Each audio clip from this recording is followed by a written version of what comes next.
Hey everyone, welcome to the channel. My name is Ash, and today I'm doing a quick review for Godlike Burger on Xbox. This was released on the 2nd of November 2022, developed by Liquid Pug and published by Daedalic Entertainment, who are kind enough to send me a copy for this video review. Now the game is priced at $17.99, playable on Xbox One and Xbox Series X, as well as PC and other consoles. Now, this is a weird sort of concoction of a game in my eyes. Basically, you play as this maniac chef who makes the best burgers in the universe. And he's down on his luck, he's lost his family. And basically, the secret ingredient of his burgers is that he makes them out of his customers. So, not only do you have to run a restaurant, doing all those restaurant managing style things, cooking the burgers, dealing with customers, all that sort of stuff, you also have to sort of trap them and murder them to make the meat for your burgers. So this game is sort of mix of different types of games. Now, when I first saw it, I assumed it was going to be something like Overcooked or something like that, looking at the pictures without knowing what to expect. And in some aspects, it is very much like that, or Diner Dash, where you've got to get all the right ingredients, you've got to put them in the pans and stuff, you've got to combine them all, you've got to make the right order for your customer, that sort of thing. But on top of that, you also have the sort of mass murdering and try not to get caught side of it as well.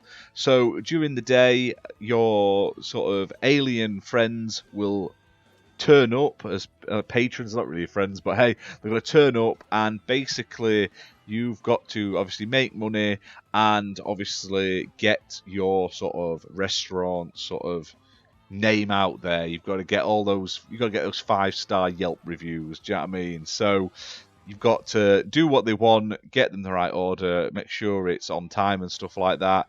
But while you're doing that, you've got to try and trap them. You can lay traps, or you can just go out and just hack them up. Now, the best way to capture them and kill them is via the traps, which can be a variety of different things. You start off with just one, which sort of catches them when they go out for a fag. But if you wanted to sort of do it in different ways, as you progress, you're able to get new traps and stuff like that, which will enable you to kill them in a variety of ways. Obviously, if you kill them, you're going to get covered in blood, which isn't ideal. Now, obviously, killing your customers isn't great. It will attract attention, and this game sort of reminds me of like Grand Theft Auto with your sort of infamy rating. Obviously, eventually, if you arouse suspicions enough, the police basically come in and mess you up. And yeah, so that's one side of the game. The other side is obviously like in the evening between the days, you can basically have this whole sort of restaurant management sim to it as well. So you've got to upgrade your kitchen appliances, buy supplies, cook your sauces, make sure you've got your traps, that sort of thing. So it's got a lot to it. Now, the stuff I didn't like is the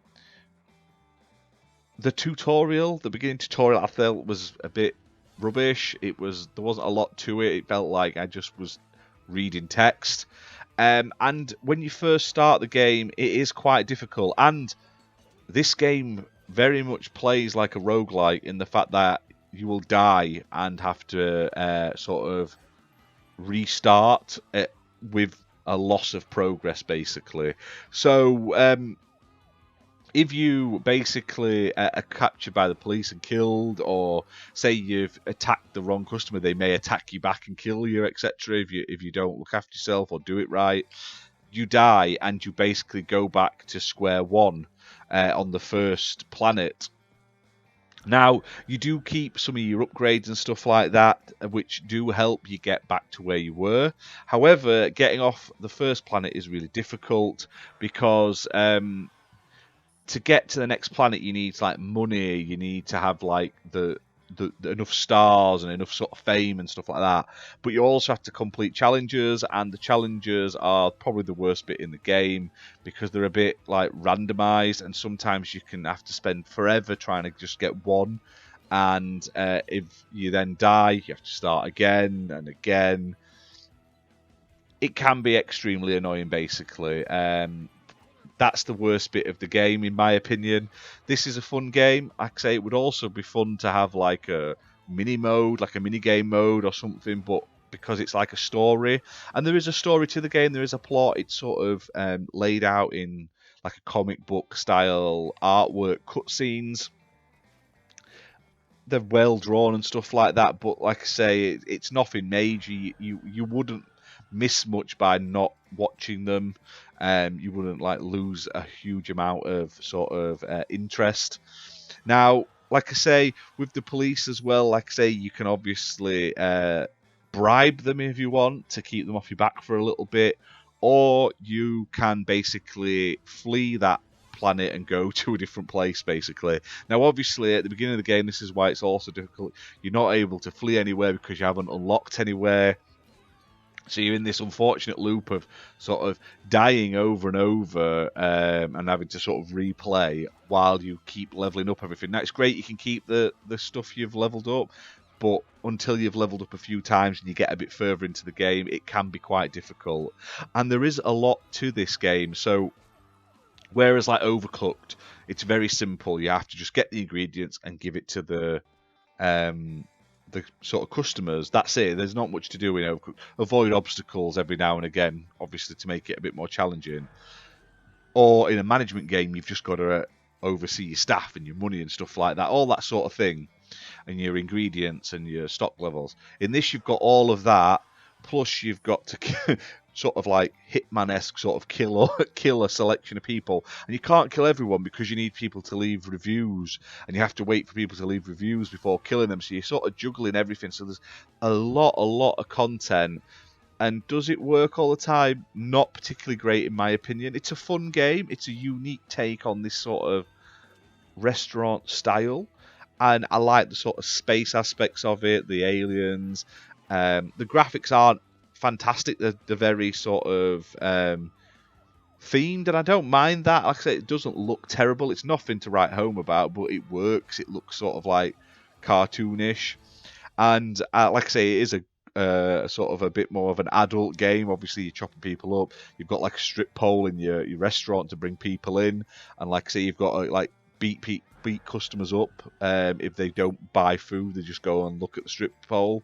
So it may not be for everyone, this game, I understand that, but if you're wanting a more simple sort of restaurant management game, or you're expecting more of like a sort of fun restaurant-esque sort of food delivery game, this probably isn't for you.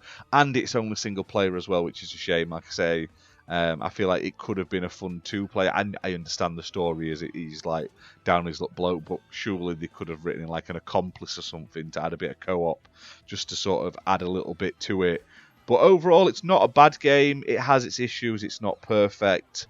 I just think there's a lot to it, and sometimes it makes it extremely difficult. And if you don't like that roguelite sort of gameplay loop, then this may not be a game for you. But the game is available right now, playable on Xbox One, Xbox Series X and S, price at £17.99, so check it out. And if you've enjoyed this video, please hit like, please hit subscribe, and we'll see you soon for more content. Bye for now.